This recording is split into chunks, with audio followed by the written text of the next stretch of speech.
echo of his call. To all in the wonderful name of our Lord and Savior Jesus Christ. आप सभी को हमारे उद्धारकर्ता प्रभु यीशु के नाम से नमस्कार। You know that our magazine Echo of His Call is published in 16 languages and sent by post and email throughout the world free of cost. शायद आप लोगों को पता होगा कि इको ऑफिस कॉल की तरफ से हम लोग की 16 भाषा में पत्रिका को छापते हैं और ये सारे मुफ्त में हम लोग पोस्ट के द्वारा ईमेल के द्वारा भेजते हैं। If you are not receiving it every month, please let us know your address and email address so that we can send them to you each month free of cost. अगर आप इस पत्रिका को हर महीना में नहीं मिल रहा है तो हमें संपर्क कीजिए ताकि हम लोग आप लोगों को भेज सके। Plenty of workers are involved in publishing and bringing out the copies of Echo of His Call each month. और हमारे प्रेस में बहुत सारे लोग इस छापने के लिए पत्रिका को छापने के लिए काम कर रहा है। They join me in sending love to you this morning. और ये सारे लोग मिल करके आप लोगों को नमस्कार बता रहे हैं। I have been enabled by the Spirit of God to speak to you regarding prayer. आज पवित्र आत्मा मुझे इस प्रकार अगवा दे रहा है कि ताकि मैं आप लोगों को प्रार्थना के बारे में बताऊं। During the past several weeks, the Lord has been speaking to me to pray and enable other people to pray for safety and protection of the world people. पिछले कई हफ्ता में मुझे पवित्र आत्मा इस प्रकार अगुवाई दे रहा है कि मैं आप लोगों के लिए संसार के लोगों के लिए प्रार्थना कर सकूं। Matthew chapter 26 verse 41 says like this. मत्ती उसका 26 का 41 पद में इस प्रकार कहा गया है, Watch and pray lest you enter temptation. जागते रहो और प्रार्थना करते रहो कि तुम परीक्षा में ना पड़ो। There is a great protection in prayer. प्रार्थना में बहुत बड़ा सुरक्षा हमें मिलता है। When you pray in the name of Jesus, your prayers will be answered. और जब हम यीशु मसीह के नाम से प्रार्थना करते हैं तो उसका मतलब हमें उत्तर जरूर मिलेगा। Each time you start praying, it means you are entertaining and bringing the presence of God into your life.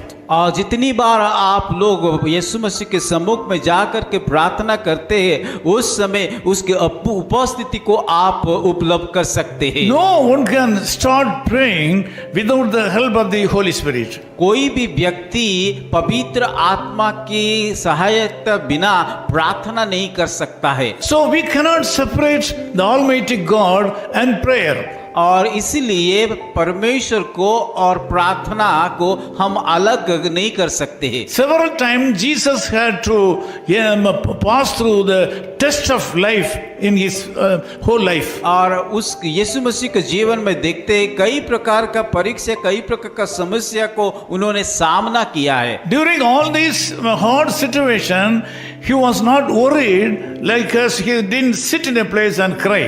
और जब इस संसार में वो सेवा करते कई प्रकार का कठिन परिस्थिति उनके सामने आया, वो कभी भी अकेला जा करके रोया और इस प्रकार का हताश निराश हुआ बोल के लिखा नहीं गया। He was able to sit in the presence of God and started praying. और उन्होंने एक काम किया कि परमेश्वर की पिता के सम्मुख में जा करके कि प्रार्थना किया। By praying, he was able to maintain a long relationship and deep relationship with his father. और जब प्रार्थना करते हैं उस प्रकार प्रार्थना करने के द्वारा पिता परमेश्वर के साथ उनका रिश्ता और गहरा मजबूत होते गया। In order to get rid of the problems and troubles in his life, he had to sit at the feet of his father and pray. समस्या और दुख तकलीफ से दूर होने के लिए उन्होंने एक ही तरीका ढूंढा कि पिता परमेश्वर के सम्मुख में जाकर के प्रार्थना करना। This morning also God expects you, being his child, He expects you to sit at his feet and pray to get rid of all the problems of your आज life. भी उस परमेश्वर यीशु मसीह चाहता है कि आप लोग भी कि उसकी सम्मुख में जा करके प्रार्थना कीजिए ताकि वो आप लोग का हर एक समस्या को दूर कर सकता है। When you continue to pray at the feet of Jesus, you will see the problems are going away from your life. जब यीशु मसीह के पैर के नीचे आप सब लोग प्रार्थना करोगे तो धीरे धीरे अपने आप से आप लोगों का समस्या दूर होते जाएगा। Take a decision to pray today. इसीलिए आज सुबह निर्णय लीजिए प्रार्थना करने के लिए। Meditate the love of God throughout this day. In this day, in the end of this day, you will be able to see the problems have gone. आज दिन भर में परमेश्वर का प्रेम के बारे में मनन कीजिए और प्रार्थना में रखिए ताकि परमेश्वर आप लोगों का समस्या तकलीफ को धीरे धीरे दूर करेगा। Let us pray. आइए प्रार्थना करेंगे। Loving Father, I pray for my brothers and sisters from various parts of the world who have joined together with me in prayer. प्यारे खुदाबन, इस समय आपके सम्मुख में आकर के कि जितने सारे भाई और बहन मेरे साथ जुड़े हैं उन सारे लोगों के लिए मैं प्रार्थना कर रहा हूँ। I feel that most of the people are not able to get away from their troubles and problems and sickness and deaths. और मुझे कि आत्मा इस प्रकार अगुवाई दे रहा है कि कई ऐसा लोग कि अपने अपने समस्या से बाहर नहीं निकल पा रहे, कई ऐसे लोग जो कि अपने बीमार से कि छुटकारा नहीं पा रहे। They are not able to get a proper support or helper to solve the problems of their life. और वो लोग अपनी तरीका से उस समस्या को दूर करने के लिए कोशिश कर रहे। Now some of them have decided to pray to you.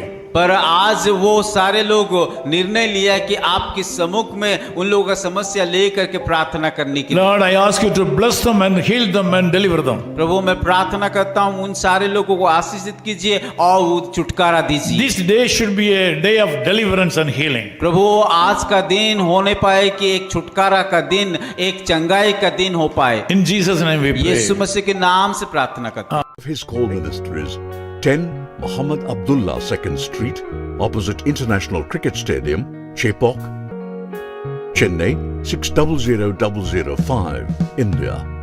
Phone 9144-2852-8282. Mobile phone and WhatsApp 91-98412-71858. Email sam@echoofhiscall.org. Website www.echoofhiscall.org. God bless you.